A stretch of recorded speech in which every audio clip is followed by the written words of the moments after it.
Hey there, all you ACC fans. Mike Crook with Free Sports Press here for yet another weekly prediction for this weekend's contests.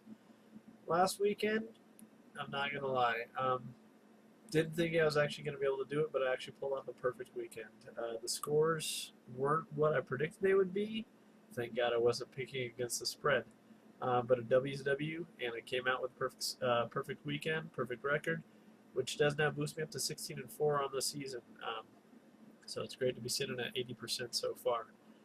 This weekend, though, I'm not predicting I'm going to even come close to that, though it would be a miracle if I did. That means that the ACC is going to be doing some great things this weekend because I'm feeling optimistic but not entirely confident in the outcomes I'm predicting.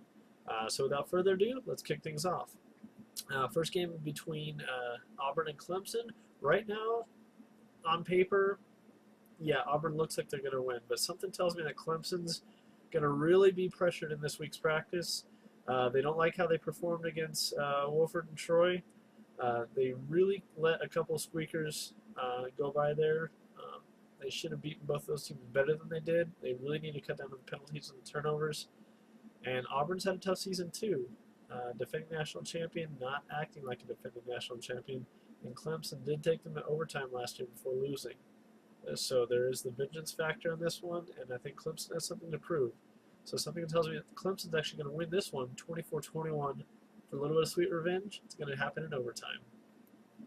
West Virginia and Maryland, another top 25 contest coming to an ACC opponent. It's going to be not quite as close. I don't see Maryland actually being able to pull this one off. West Virginia just has too many weapons, and they do come into College Park and they take down the Terrapins 31-17. I've got Duke and BC. I mean, both teams are winless. Somebody's got to come out with their first victory. And right now I've got the Dukies coming out with this one, 27-21 over the Boston College Eagles. Georgia Tech, I think that they're going to actually pull together a great game against Kansas. They're just going to be able to come out, guns blazing, and just light up that scoreboard, and they're going to do it quick. I've got the Yellow Jackets actually winning this one 49-21. And I don't see that one being close at all. UNC, it's going to be a close one against Virginia. I think that the Tar Heels had a tough game against Rutgers.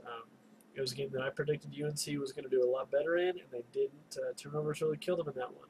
And Virginia's going to be a much better team than they were last year, and they're going to give the Tar Heels a very difficult challenge. But I think the Tar Heels do win this one.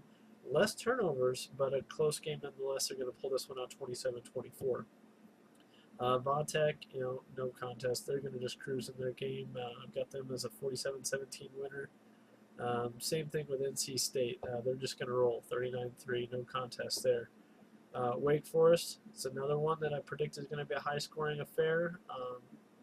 Sorry, not a high-scoring affair, barn burner. I think Wake is going to win this one 42-6. Now this one is the game that a lot of people are calling the ineligible between Miami and Ohio State. Both teams are just right now they're the whipping boy for the NCAA. Sanctions coming down left and right for both of these teams, and Ohio State actually has less players available to them because they've had more suspensions and whatnot than Miami has. And I think that the way that Ja'Cory Harris can play to his potential, assuming he does live up to the hype, I see Miami winning this one over Ohio State. A close one. I've got them pegged 28-24 victors over the Buckeyes. The game of the week, though, as everyone knows, especially those in ACC country and Seminole Nation, is Florida State, Oklahoma. There are huge national title implications here, not just for the Seminoles, but for the Sooners, because this is probably going to be one of the tougher tests for the Oklahoma this Florida's year, especially traveling into Tallahassee and playing at the Doak. Last year, the 47-17 just spanking that the Sooners put on Florida State, it was embarrassing.